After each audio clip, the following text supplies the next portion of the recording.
berkaitan dengan tema besar, yakni mengenai Dajjal. Saudara-saudara yang mengikuti kajian saya pada bulan yang kemarin, jangan sampai lupa itu.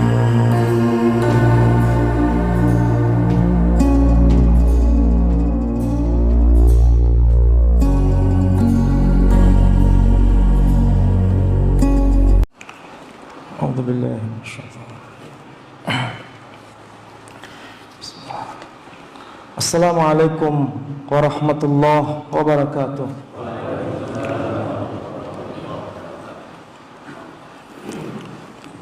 Alhamdulillah rabbil alamin.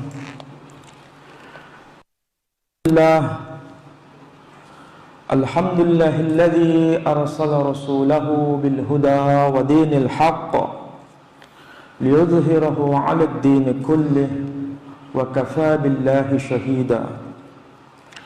Ashhadu an la ilaha illallah wahdahu la syarika lah wa ashhadu anna Muhammadan abduhu wa rasuluh la nabiyya ba'dah. Allahumma salli wa sallim wa barik ala habibina wa nabiyyina wa maulana Muhammadin wa ala alihi wa ashabihi wa sallama tasliman katsira. فيا أيها الحاضرون أوصيكم ونفسي بتقوى الله فقد فاز المتقون. قال الله تبارك وتعالى في القرآن العزيز: أعوذ بالله من الشيطان الرجيم بسم الله الرحمن الرحيم فوسوس إليه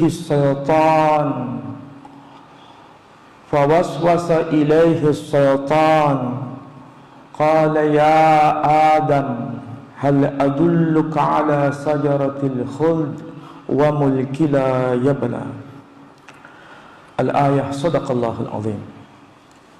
Saudara-saudara kaum muslimin dan muslimat yang berbahagia, marilah kita panjatkan puja dan puji syukur kita kehadirat Allah Tabaraka wa Ta'ala yang sampai pada pagi ini ba'da sholat subuh ini kita masih bisa bersilaturahim. Mudah-mudahan silaturahim kita tujuannya untuk mentadabbur ayat-ayat Allah. Mudah-mudahan kita kembali kepada Allah dengan sempurna dan mendapatkan rahmat dari Allah Subhanahu wa Ta'ala.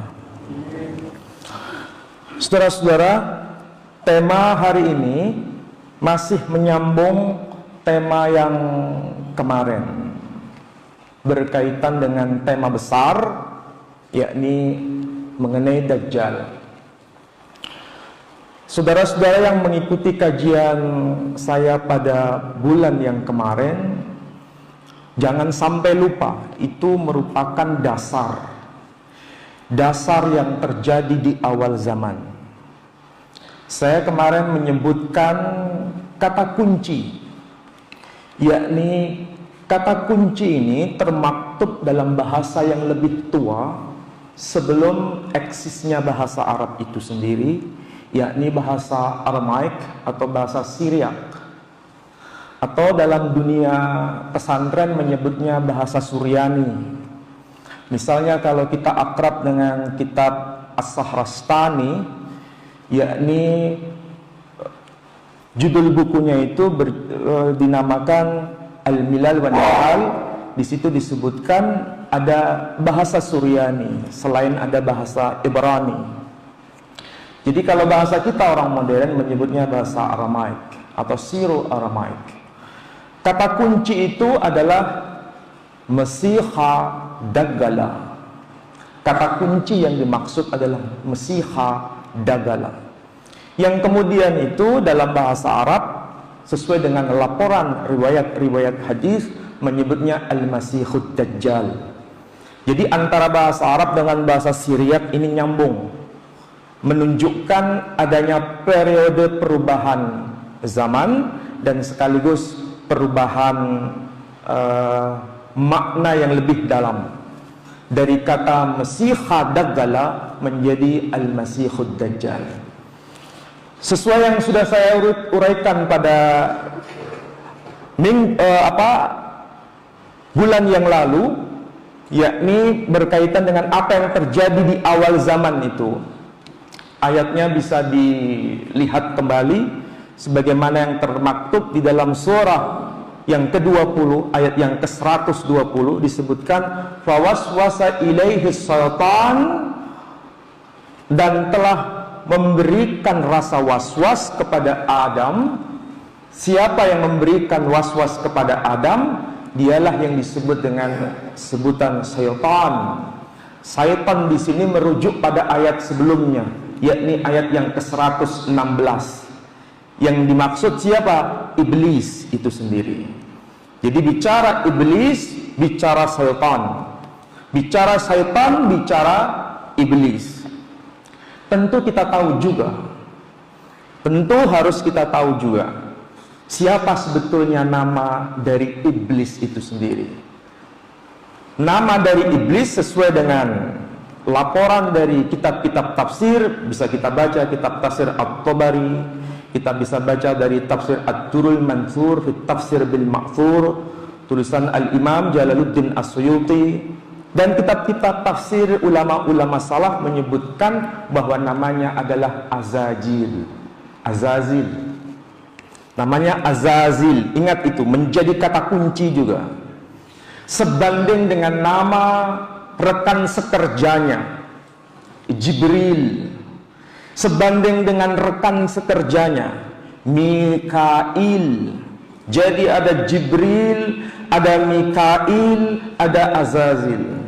Tapi mereka itu dari jenis bahan yang berbeda. Kalau Jibril, Mikail diciptakan bahannya oleh Allah dari nur, sedangkan Azazil diciptakan dari nar. Jadi bedanya tipis 11-12. Nur dan nar. Nur artinya cahaya, sedangkan nar artinya api. Bedanya hanya satu huruf saja. Nun, waw, ra, nur. Sedangkan nun, alif, ra, nar. Jadi nur dan nar bedanya sangat tipis. Kalau saya ibaratkan di SPBU, itu ibaratnya turbo dengan Pertamax. Tahu maksudnya ya? Ibaratnya turbo dengan Pertamax itu kelasnya tipis sekali. Sedangkan makhluk yang amat begitu agung, tapi sebagai newcomer, dialah yang bernama Adam. Bahannya itu kualitas rendah. Kalau saya ibaratkan di SPBU itu sama dengan solar, kualitas rendah. Jadi Adam itu kualitasnya solar dari tanah. Sedangkan Azazil diciptakan Allah dari kelas Pertamax. Dia diciptakan dari nar. Sedangkan Mikail, Jibril, dan malaikat-malaikat yang lain diciptakan dari nur. Itu supaya gampang dipahami. Ini peristiwa di awal zaman. Dan inilah yang menyebabkan pertama kali ruh Dajjal itu sudah mulai ada. Siapakah yang dimaksud itu? Nanti kita akan coba uraikan.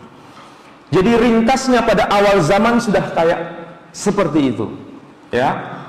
Jadi fawaswasa ilaihi syaitan, siapa yang dimaksud dengan syaitan ini? Dialah yang dimaksud adalah Azazil alias si iblis. Dia membangkang, aba wastakbara, dan dia merasa sombong karena kualitas dirinya diciptakan dari bahan yang tinggi. Makanya di dalam Al-Quran diabadikan itu, supaya kita bisa tahu secara konkret apa penyebab utama dan nanti apa yang terjadi di masa depan. Penyebab utamanya apa? Dia berkata, ana khairum min, aku lebih baik daripada dia, khalaqtani min nar wa khalaqtahu min tin. Aku lebih baik daripada dia. Azazil merasa bahwa dirinya lebih baik daripada Adam. Aku engkau ciptakan dari api, sedangkan Adam engkau ciptakan dari tanah. Ini ungkapan iblis, Azazil itu sebetulnya bisa kita pahami dengan hati yang sangat bening. Apa maksudnya?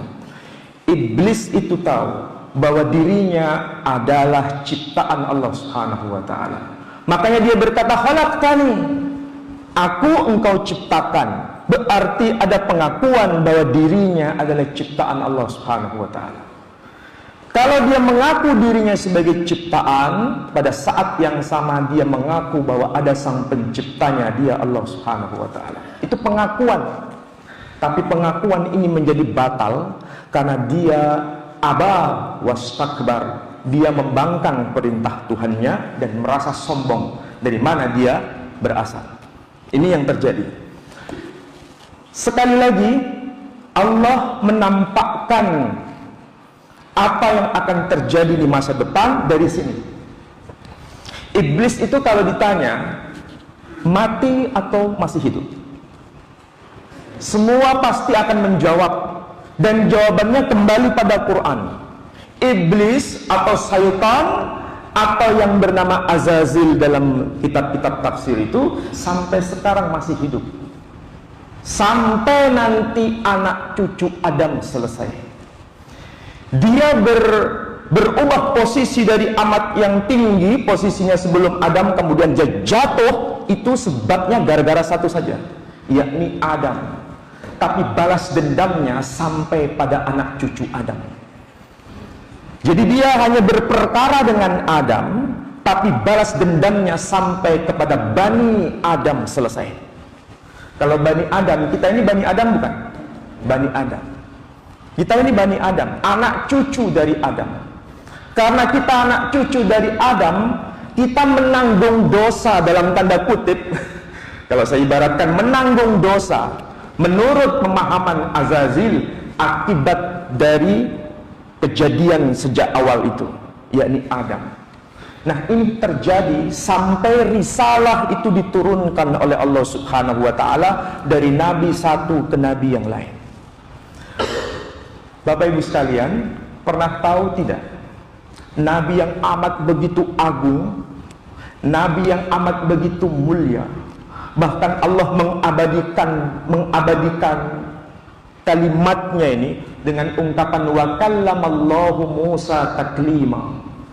Dan Allah bicara kepada Musa dengan cara face to face, istilahnya menunjukkan kedekatan, berbicara langsung. Wa kallamallahu Musa taklima. Ini kata kunci, kalimat kunci.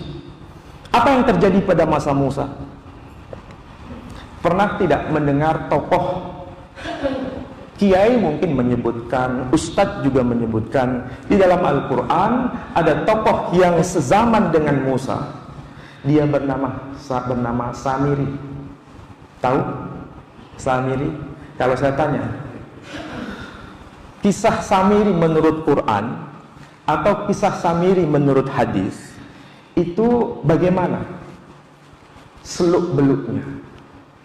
Tidak ada rincian. Tidak ada rincian. Tapi dia melakukan perbuatan yang amat begitu luar biasa. Samiri itu dari bahasanya saja kelihatan. Makna dari Samiri itu apa? Samiri dari makna sederhana itu artinya yang menjaga dalam arti menjaga apa? Menjaga tradisi. Tradisi apa? Tidak tahu. Tapi itu menjaga tradisi. Tapi Samiri ini nanti diceritakan di dalam Al-Quran sebagai manusia, benar-benar sebagai manusia. Tapi dia memiliki kualifikasi yang hampir sepadan dengan kualifikasi seorang nabi. Tahu? Allah Subhanahu wa ta'ala berfirman kepada Musa dengan secara langsung, juga melalui perantara malaikat. Allah pun tahu, mengajarkan Taurat kepada Musa melalui utusan-utusannya, dalam arti malaikat Jibril sebagai perantaranya.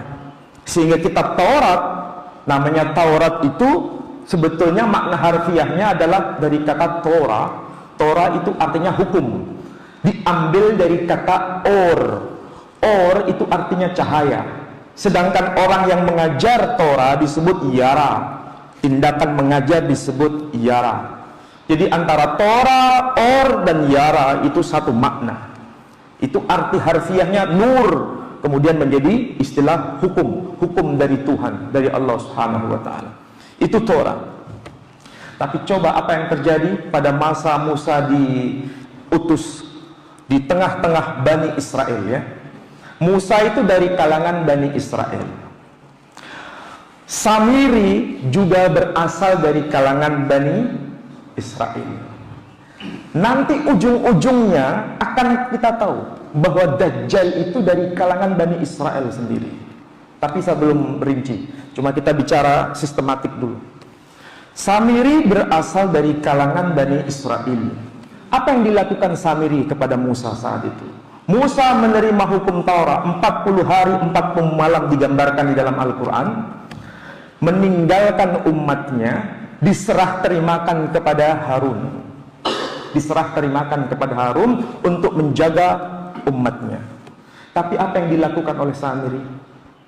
Samiri melakukan upaya sesuatu yang sebetulnya mirip-mirip dengan upaya kenabian.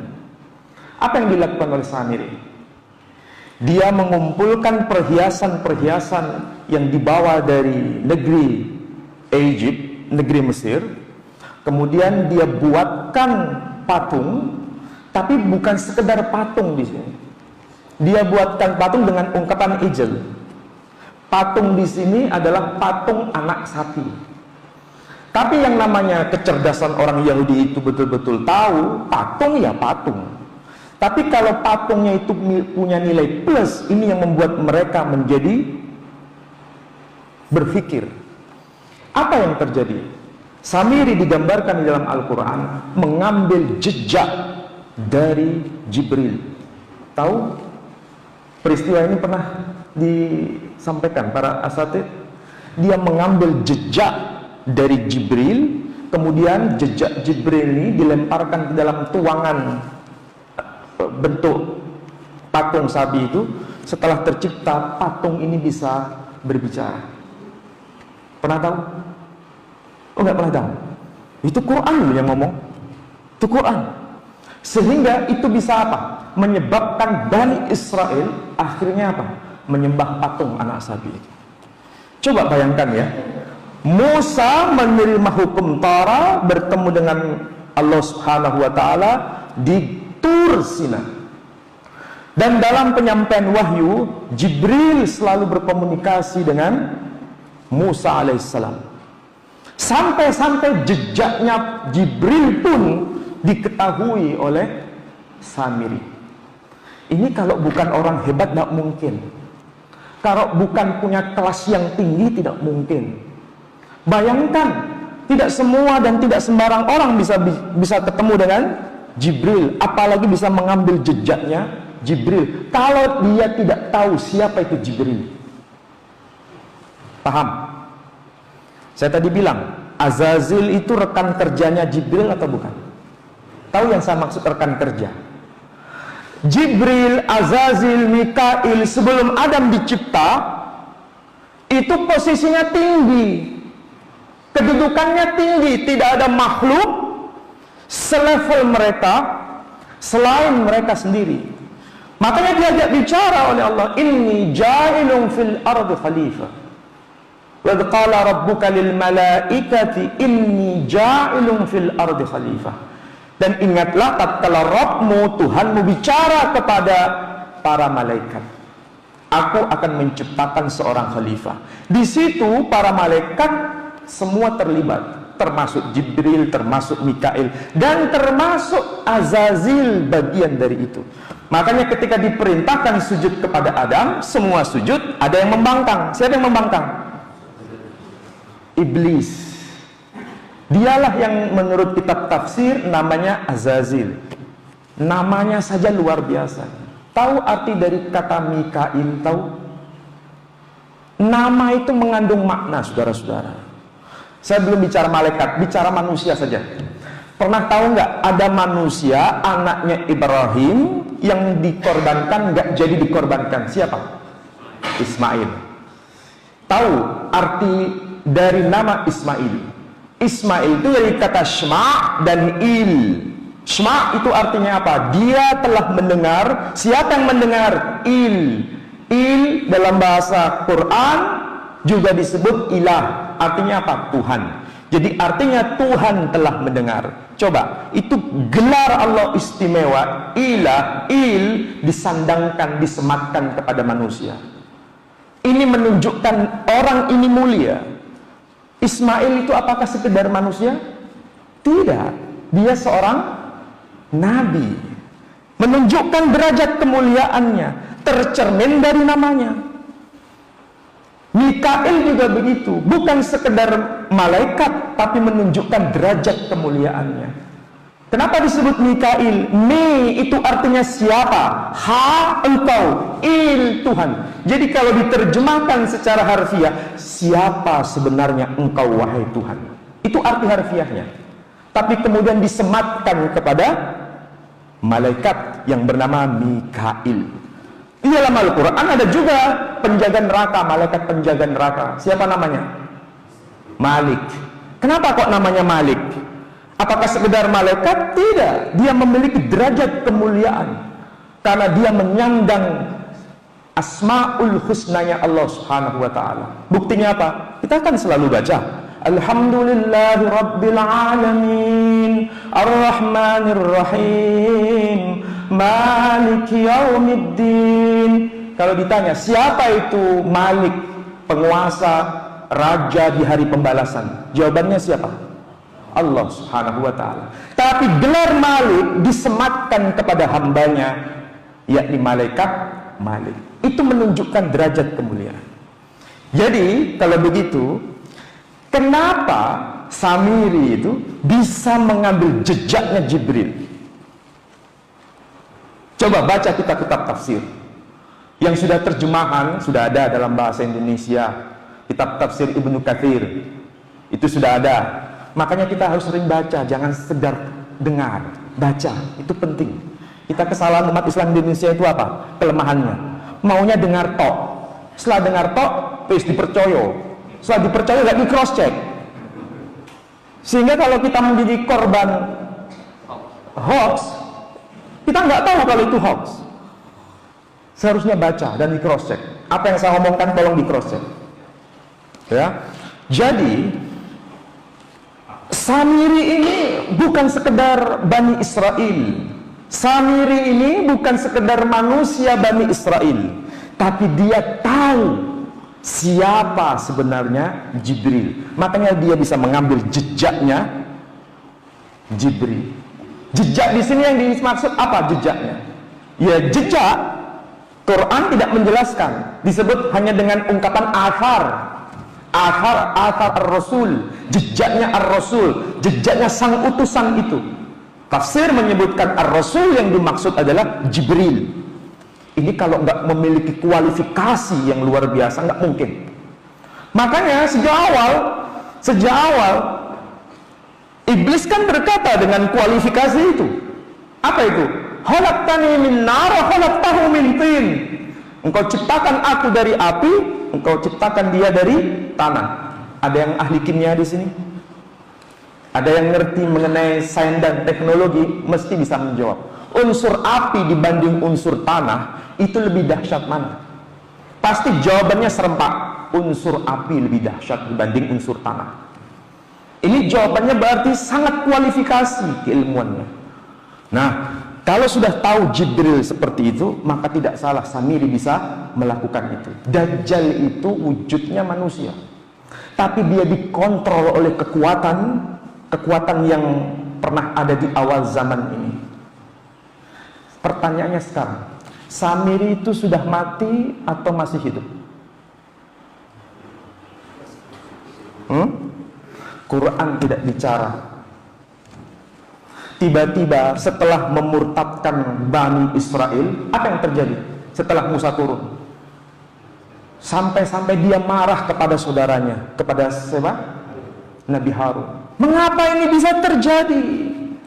Jawaban Nabi Harun, kalau bahasa kitab, ini bahasa Quran tapi dibahasakan bahasa kita. Harun ingin supaya umat Bani Israel tidak terpecah. Dia menjaga itu sebagai amanah yang diamanatkan oleh saudaranya. Tapi ini kalau terjadi seperti ini dia tidak berkuasa karena semua berpihak kepada Samiri. Berpihak kepada Samiri. Kalau semua berpihak kepada Samiri, berarti kata-kata, kemudian sikap dan tindakannya itu bisa mempengaruhi tidak? Bisa mempengaruhi. Ingat di awal zaman waktu itu, bagaimana Adam bisa langsung lupa?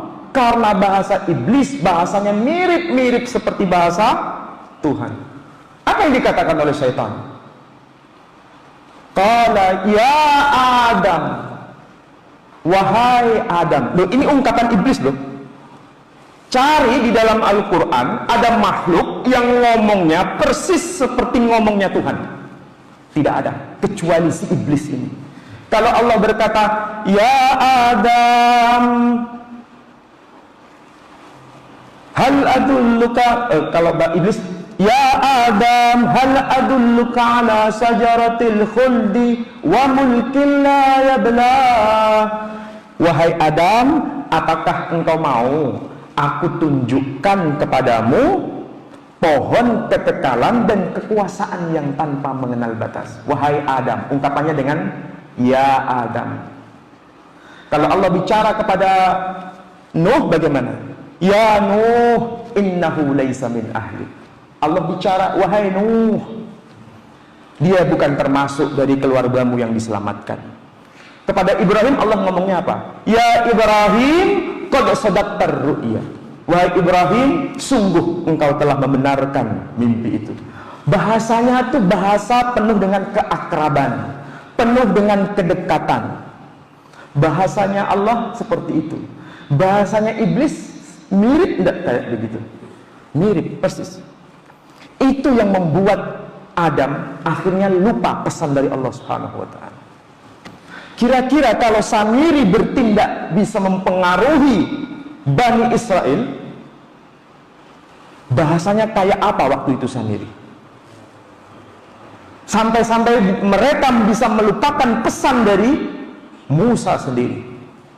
Itu kalau nggak dahsyatnya Samiri nggak mungkin. Dan sekali lagi saudara-saudara, Samiri itu belum mati. Samiri itu masih hidup sampai hari ini. Tapi hanya berubah casing saja. Berubah casing. Pada zaman Musa kayak begitu dia bisa mempengaruhi. Akhirnya apa? Sebagai bentuk dari penebusan salah mereka, Bani Israel harus apa itu? Yang melakukan penyembahan itu harus dibunuh oleh saudaranya yang lain. Catatan begini bukan hanya di dalam Al-Quran. Catatan seperti ini juga ada di dalam kitab Nasrani, juga termaktub di dalam kitab Yahudi. Tapi apa yang terjadi oleh Samiri ini? Aneh. Quran menegaskan yang membuat patung sapi, anak sapi itu siapa? Samiri. Betul. Betul ya? Itu Quran. Ternyata kitab-kitab sebelum kita itu nama Samiri hilang. Kitab sebelum kita nama Samiri hilang. Kitab Nasrani, coba tanya kepada kaum Nasrani, siapa yang membuat patung sapi di zaman Musa? Mereka pasti menjawab, yang membuat patung sapi itu adalah Nabi Harun. Nah, coba, kalau kita tanya kepada orang Yahudi, kitab Torah itu ada 5. Ada Sefer Bereshit, ada Sefer Shemot, ada Sefer Yikra, ada Sefer Bemidbar, ada Sefer Devarim. Sefer Bereshit itu menyebutkan bahwa yang membuat patung anak sapi itu adalah siapa? Nabi Harun, bukan Samiri. Nama Samiri jadi hilang. Kalau saya tanya, mana yang betul? Yang membuat patung sapi itu Samiri atau Nabi Harun? Kalau kita jawab, yang betul yang mana? Samiri. Karena Quran menginformasikan. Tapi nama itu menjadi hilang. Sebagaimana lenyapnya cerita mengenai Samiri, selesai dari situ. Setelah itu nggak ada. Ini berarti ada sesuatu berkaitan dengan tokoh yang bernama Samiri. Kemudian pada masuk era Nabi Isa alaihissalam. Era Nabi Isa alaihissalam, apa yang terjadi? Ada tidak pernah tahu yang namanya Injil Barnabas? Tahu? Ini saya bawa. Ini edisinya, edisi Indonesia sudah ada. Edisi dalam bahasa Arab juga sudah ada. Edisi bahasa Inggris juga sudah ada. Edisi bahasa Spanyol juga ada. Edisi bahasa Itali sudah ada. Artinya semua orang bisa akses. Semua orang bisa baca. Cuma pasti kita ingin tahu apa itu Injil Barnabas. Apakah kalau kita bicara mengenai Injil Barnabas, orang Nasrani tahu? Jawabannya iya. Cuma masalahnya Injil Barnabas tidak termasuk dari Injil yang 4. Kalau Injil yang 4 itu ada Injil Matius, Injil Markus, Injil Lukas, Injil Yohanes. Ringkasnya begini, kalau ditanya, pondasi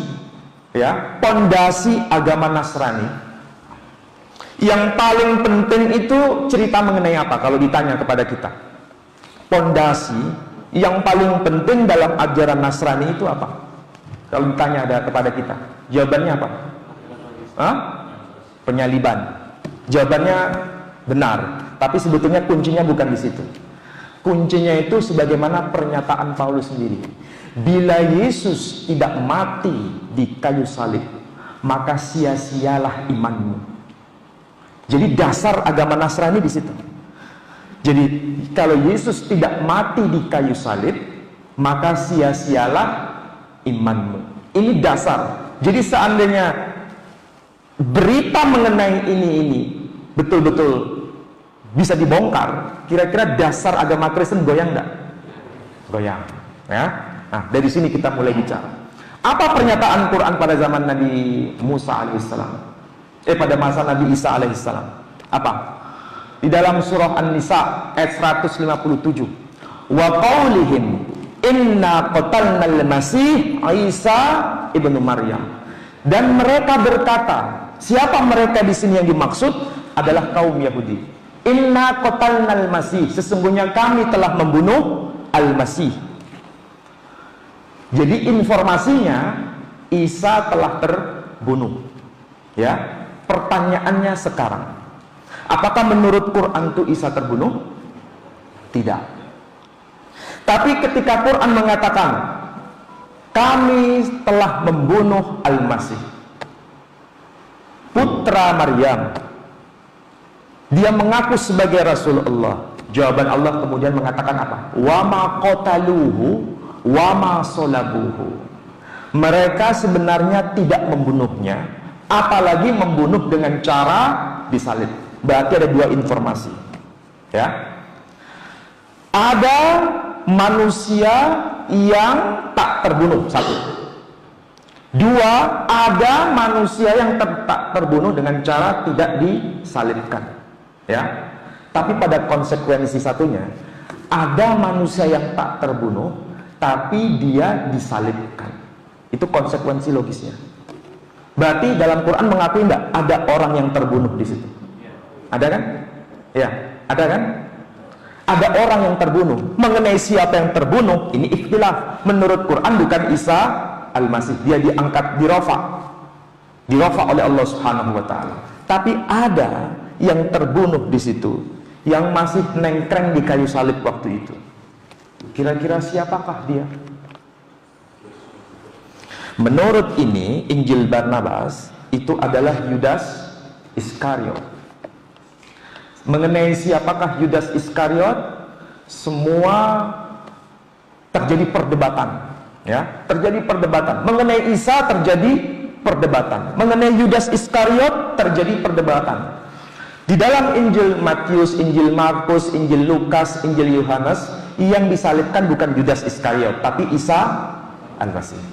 Menurut ini, yang disalibkan itu adalah Yudas Iskariot. Panjenengan harus tahu, Barnabas itu salah satu dari murid Nabi Isa. Kalau salah satu murid dari Nabi Isa, dia Bani Israel atau bukan? Bani Israel. Kembali ke Bani Israel lagi. Kembali ke Bani Israel lagi.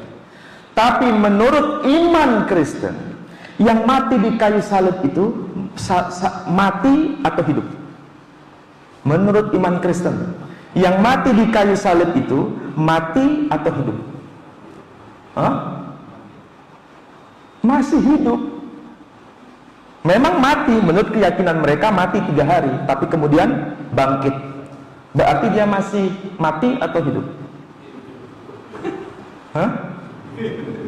Menurut keyakinan Nasrani, yang mati di kayu salib itu sudah mati atau masih hidup? Masih hidup. Menurut keyakinan Nasrani, yang mati di kayu salib itu masih hidup. Memang mati 3 hari, setelah 3 hari bangkit. Menurut keyakinan Nasrani begitu. Masih hidup. Tapi masalahnya, dia keliru mengidentifikasi bahwa itu adalah Isa Al-Masih. Ini menurut versi Nasrani. Menurut versi Yahudi bagaimana? Menurut versi Yahudi, dia dicuri mayatnya. Dia dicuri mayatnya. Informasi ini bukan termaktub dalam Quran, bukan termaktub dalam hadis, bukan termaktub dalam Injil Barnabas, tapi termaktub dalam Injil Matius. Jadi Injil Matius itu dicuri. Tapi curinya seperti apa? Tidak ada penjelasan. Di sini ada ikhtilaf semua. Tapi kesimpulannya semuanya satu. Yang mati di kayu salib itu hidup. Menurut Islam, Nabi Isa masih hidup. Berarti ada sesuatu yang menjadi mata rantai terus di sini. Manusia ini berubah nama saja, tetapi sebetulnya sosoknya satu. Pada zaman kita, zaman Islam ini, Nabi sudah memperingatkan bahwa orang ini, Al-Masihud Dajjal ini, hanya berubah saja, tetapi pribadinya sama, dari kalangan Bani Israel. Nabi Sulaiman sudah memperingatkan di dalam Al-Quran. Seingat saya bicara juga di sini. Ketika Nabi Sulaiman berkuasa sebagai raja, sebagai raja Bani Israel, dia melihat ada jasad di tahtanya. Tahu jasad? Jasad itu tubuh, tetapi tidak ada ruhnya. Ini penglihatan Nabi Sulaiman.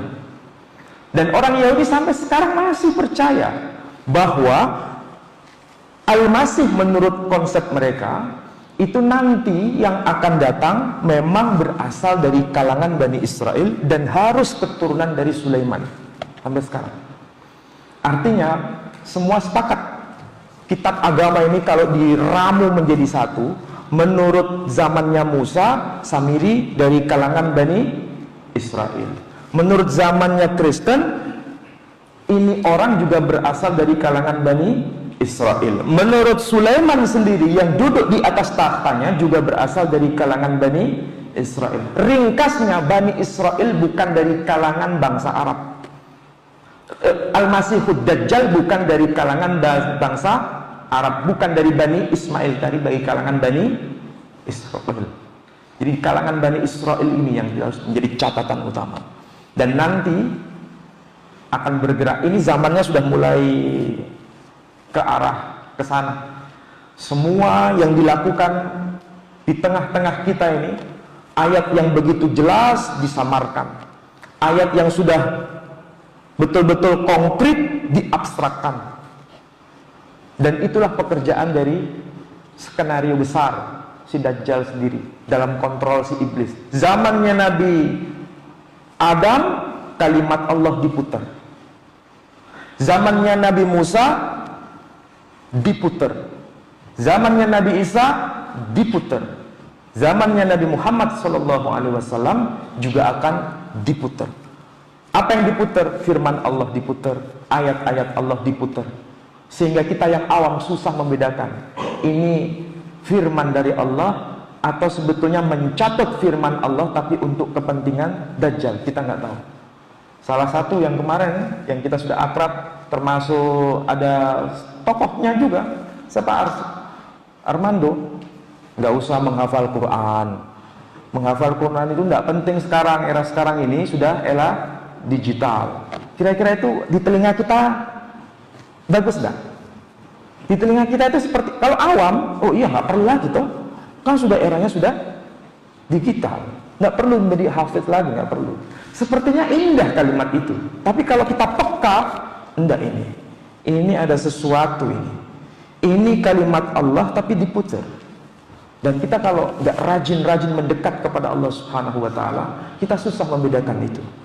Sampai pada masanya nanti, Dajjal akan menampakkan dirinya secara utuh dalam generasi yang terakhir, di zaman penyudahan generasi manusia menjelang akhir zaman, baru di situ dia menampakkan diri.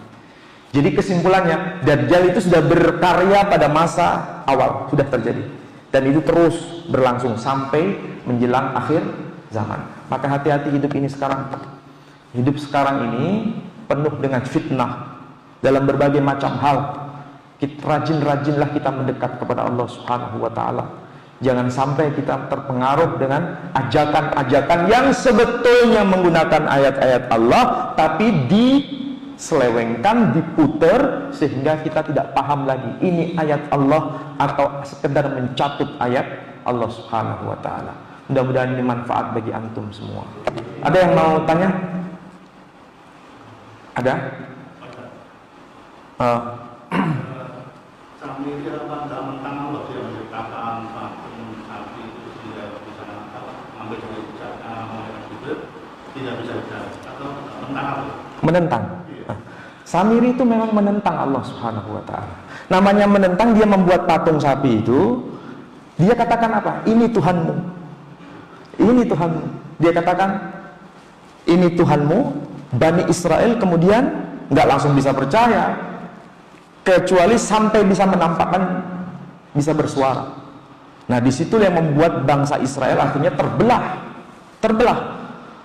Kemudian di dalam Al-Quran disebutkan yang tidak mau ikut dengan Samiri membunuh yang ikut Samiri sebagai bentuk hukuman atas perintah Musa. Setelah Musa kembali turun dari Gunung Tursina, kan menyaksikan tuh umatnya terbelah itu seperti dua, ada yang pengikut Samiri, ada yang pengikut Harun, itu berhadapan-hadapan itu atas peristiwa itu. Jadi betul-betul menentang ayat-ayat Allah Subhanahu wa Ta'ala. Dan itu terjadi pada masa turunnya wahyu kepada Musa alaihissalam. Jadi sekali lagi itu pelajaran. Jadi menentang bukan berpihak kepada Allah, menentang. Kalau Musa dan Harun berpihak kepada Allah Subhanahu wa Ta'ala. Ya. Apa Ustaz yang dimaksud dengan cerita-cerita Israelia? Kemudian apakah bisa Al-Quran itu ditafsirkan dengan cerita-cerita Israelia? Kemudian tadi ada As-Samiri, kemudian ada apa yang disandarkan, apakah Nabi Dajjal itu masih keturunan dari iblis atau iblis itu sendiri yang terjadi? Yang jelas Dajjal itu figurnya manusiawi, figurnya manusia, digambarkan di dalam hadis-hadis itu manusia, tapi dia dikontrol oleh kekuatan besar. Kekuatan besar ini adalah iblis itu sendiri. Tapi dia bisa berkarya seperti itu dari mana? Dari sang pengontrolnya. Siapa itu? Iblis itu sendiri. Iblis kan nggak bisa kelihatan, tetapi dia bisa menampakkan kekuatan itu melalui tokoh yang bernama Dajjal ini. Dajjal itu kan sudah diperingatkan oleh para nabi. Setiap nabi itu memperingatkan Dajjal ini. Dajjal itu betul-betul sangat-sangat berbahaya, karena sangat begitu dekat dengan sumber pewahyuan, sampai begitu tahu dia. Dan apa yang dimaksud dengan Israiliyat? Kalau menurut ulama-ulama hadis, ulama-ulama tafsir, itu Israiliyat itu sesuatu yang diambil dari kitab-kitab ahlul kitab tapi yang bertentangan dengan Quran. Nah, itu yang disebut Israiliyat. Ya, jadi sesuatu yang bertentangan. Kalau misalnya bertentangan, ya itu pasti Israiliyat. Itu kesepakatan ulama hadis. Kalau yang tidak bertentangan dengan Quran, ada misalnya soal Ibrahim menyembelih putranya, itu ceritanya sama, tapi detailnya berbeda. Nah, ini kalau sudah berbeda, kemudian dimasukkan misalnya yang disembelih adalah Ishak misalnya, nah ini cerita Israiliyat. Tapi kalau yang disembelih Ismail, ini bukan Israiliyat. Kalau bertentangan, baru yang disebut Israiliyat. Baik, ada yang lain? Oh. Mungkin pernah disampaikan oleh beberapa ustadz yang spesial mengenai akhir zaman.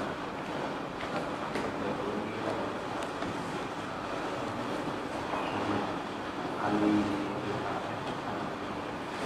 itu menyampaikan bahwa sebenarnya iblis dan Dajjal adalah dua sosok yang bekerja sama sampai akhir zaman untuk membesarkan umat manusia. Saat ini digambarkan sudah mendekati akhir zaman. Berarti sosok Dajjal itu sendiri apakah memang dalam bentuk hidup manusia atau fitnahnya atau konspirasinya sudah mulai terlihat berdasarkan fakta yang ada sekarang ya, dari bangsa Israel dan bangsa Barat sana sudah mulai terlihat tekanan Muslim. Terus dilanjutkan bagaimana dengan informasi Imam Mahdi yang akan lahir. Infonya kan sudah lahir tapi belum diangkat menjadi imam dalam Oh ya, tadi ada yang lupa, untung diingatkan ada pertanyaan kayak gini. Baik, Pak Ismail ada yang pertanyaan nyambung dengan ini enggak? Enggak. Saya jawab dulu aja ya. Gini, mumpung diingatkan. Kata kunci untuk kita era sekarang itu lihat ada jam. Ibarat kita sekarang ini sudah ada jam. Itu sebetulnya ada 3 fase. Tapi yang terjadi baru 2 fase. Fase yang pertama itu berdirinya negara Israel. Kembalinya bangsa Israel ke tempat semula. Itu berlangsung sejak tahun 48 sampai sekarang, terus bukan berhenti, terus kembalinya bangsa Israel. Makanya kemarin di Indonesia juga heboh, orang-orang keturunan Israel di Papua pun sekarang mulai kembali ke Israel. Yang di Papua kan sekarang sudah ada yang kembali ke Israel. Dan rabi dari Israel sudah apa istilahnya, ditahbiskan dan punya jemaah di Papua sekarang. Rabbi Fritz namanya, dari Israel sekarang. Jadi coba bayangkan ya, dari Israel sampai ke Papua itu berapa jaraknya. Itu sudah berketurunan. Memang kulitnya kulit hitam, tapi Bani Israel dari suku Dan atau suku Asher kalau tidak keliru. Jadi sudah ada. Memang Bani Israel itu ada yang sudah convert, pindah agama. Ada yang menjadi Muslim misalnya. Ahmad Dhani, itu Bani Israel. Ahmad Dhani itu. Kemudian Tante Marini. Tahu Tante Marini? Artis itu loh. Dia punya saudara Yapto. Nah, itu Bani Israel. Iya. Banyak yang di Indonesia itu Bani Israel. Ada yang sudah masuk Islam, ada yang masuk Kristen, ada yang tetap Yahudi. Nah, yang tetap Yahudi itu kembali ke Israel. Itu sampai sekarang masih berjalan. Dan ini tidak akan berhenti. Ini fase pertama sudah terjadi. Fase yang kedua, menahbiskan kota Yerusalem sebagai kota ibu kotanya. Siapa yang memprakarsa ini? Donald Trump. Sejak tahun 2016 kalau tidak keliru. Baru kemudian diketok palu 2017. Sudah terjadi. Dan ada yang mendukung itu. Yang mendukung bukan hanya non-muslim, yang muslim pun ada yang mendukung bahwa itu menjadi hak Israel. Jadi ibu kotanya sudah. Jadi kalau ibaratnya ini lingkaran besarnya fase pertama Bani Israel ngumpul. Lingkaran kedua di tengahnya agak kecil, ini yang disebut ibu kota Yerusalem. Lingkaran yang tengah nanti, lingkaran ketiga yang di paling tengah, paling puncak, tinggal nunggu saatnya. Bukan, dibangunnya bait suci di atas the Dome of the Rock. Jadi the Dome of the Rock, tahu the Dome of the Rock? Itu harus dibongkar dan didirikan yang namanya Beit HaKodesh. Tinggal ini saja. Siapa yang mendirikan ini? Nah, ini yang menjadi catatan. Yang mendirikan, yang mempelopori adalah menurut orang Yahudi harus Al-Masih, harus Sang Mesias. Loh, orang Yahudi itu kan nggak percaya dengan Isa Al-Masih. Memang dia nggak percaya dengan Al-Masih, Isa Al-Masih ini. Tapi dia menunggu Al-Masih yang menurut versi mereka sendiri, yang mampu membangun bait suci nanti. Menurut Islam, ini yang bisa melakukan itu adalah Al-Masihud Dajjal, yang mengembalikan itu. Nah, di saat inilah akhir zaman mulai terjadi. Jadi kuncinya cuma satu saja. Jadi jam kita cuma jam yang fase keberapa? Ketiga. Nunggu aja. Kalau terjadi sesuatu di bait suci ini terjadi. Dan sekarang sudah dipersiapkan, itu bisa dibangun dengan cara menyembelih yang namanya lembu merah atau sapi merah ya, agak lupa ya. Pokoknya harus berwarna merah, dan merahnya itu harus merah yang betul-betul detil. Dan sekarang sudah mulai diternakkan lembu merah itu. Sudah terjadi, sudah dipersiapkan. Cuma nggak tahu kapannya. Tapi jangan kita berandai-andai nanti 2 tahun ke depan, nanti 3 tahun nggak boleh. Cuma ini tanda-tanda zaman sudah mulai terjadi. Ini yang sekarang yang disebut Zionis itu kan bukan hanya Zionis Yahudi. Ada Yahudi Zionis, ada Kristen Zionis, ada Muslim Zionis. Bekerja sama tiga-tiganya. Cuma kita nggak tahu. Karena Yahudi Zionis itu bertentangan dengan Yahudi umumnya. Yahudi ya Haredim. Dia selalu mengatakan ini bukan negara Taurat, ini negara setan, disebut gitu. Medinat Hasatan. Jadi sama Yahudi itu bentrok. Yang Zionis itu kayak gitu. Yang Nasrani Zionis itu ada. Kelompoknya Donald Trump itu Yahudi Zionis, Kristen Zionis. Yang Muslim Zionis ya nggak mau ngomong. Sampai Dewi yang harus tahu. Kalau saya ngomong nanti dibuat fitnah. Ya apalagi nih live ya. Sampai lihat sendiri. Pokoknya yang mengakui bahwa itu adalah ibu kota Israel, nah itu. Tinggal fase yang ketiga. Tunggu kehancuran bait suci. Nah disinilah nanti yang disebut Imam Mahdi juga datang, Dajjal pun datang.